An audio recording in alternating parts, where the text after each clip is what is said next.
आप तो खैर देखिए होता क्या है, पहले लड़का को लाइन मारना पड़ता है, मेहनत करना पड़ता है ना।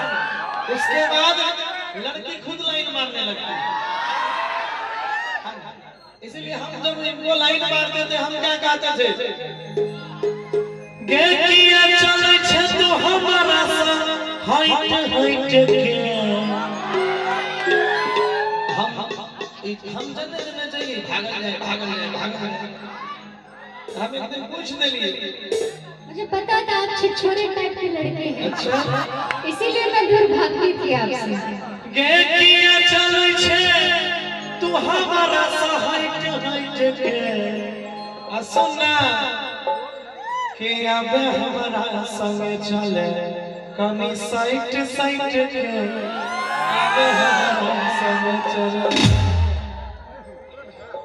क्या बोलूं मैं बोलूंगी बड़े प्यारे से भाव में जो मैं कहती थी, हट छोड़ हमारा हाथ कि चले हट का। नहीं चले। गांव भर के लोग की कहते हैं कि निर्लज जात पीछे ना जाने लगे जे निर्लज छै वे प्यार करे छै, जे निर्लज होय छै वे प्यार करे छै, जेकरा लाज होय छै उ बेचारा त कनियो ने देखे छै, तिलक लग सब भए जाय छै, सीधा सीधा सुहागरा दिन देखे छै घर में। अरे गीत सुने हैं ना, वो गीत है अपना मैथिली में ही गीत है, हो कि कोहबर घर के कन्या देखलो नहीं चारो, अब भोर तक नहीं पता चलल कि कारी है कि वो। इसीलिए अब तो सिर्फ वो नहीं खिला कर देखे छले जे पते नहीं लागल गोल छै जे कारी। हमने तो देख लिए तब मैं लाइन मार ली। ठीक है, बहुत छिछोरे आदमी है ये। बोलूंगी हट छोड़ हमारा हाथ चले, अरे हट का हमने चलबो तोरा संगी हिरे सैत का, हमने चलबो तोरा संगी। लेकिन थोड़ा हाई है, मेरे ख्याल से आधा बहुत नीचे हो जाएगा।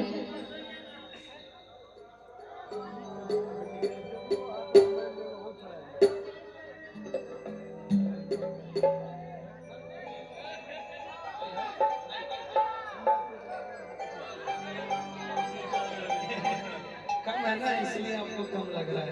सबके सब बेवफा हो गए हैं। आई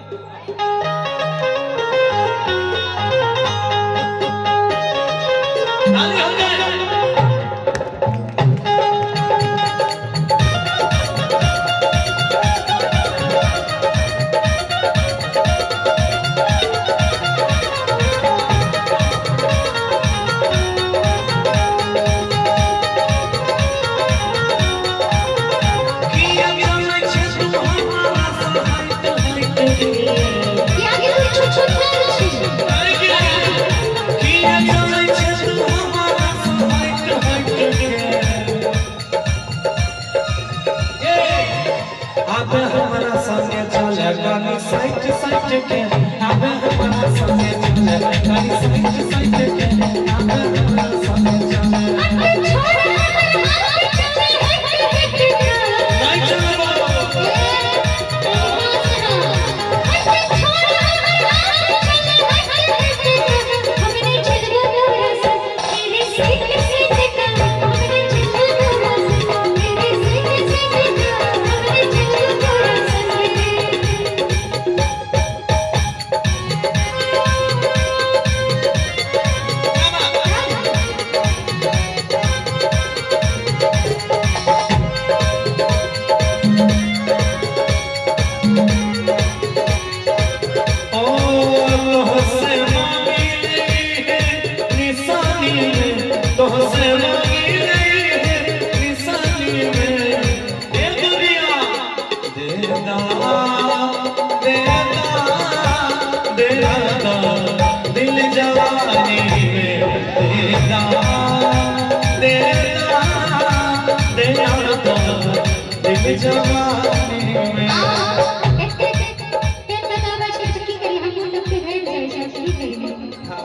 मैं बोलूंगी तुझसे मांगे लो प्रेम की शान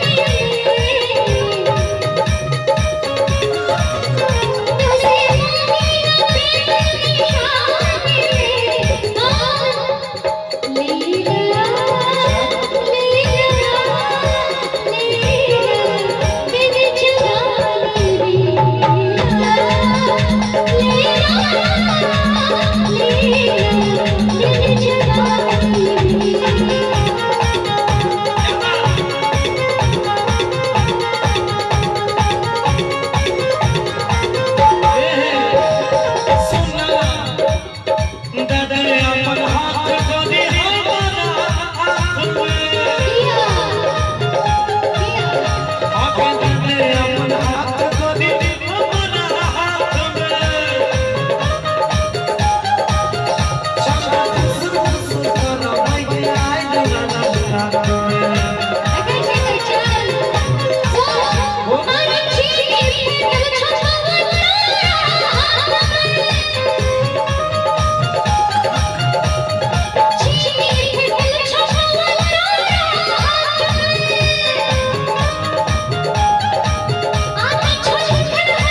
डिग्री चाहिए। सुना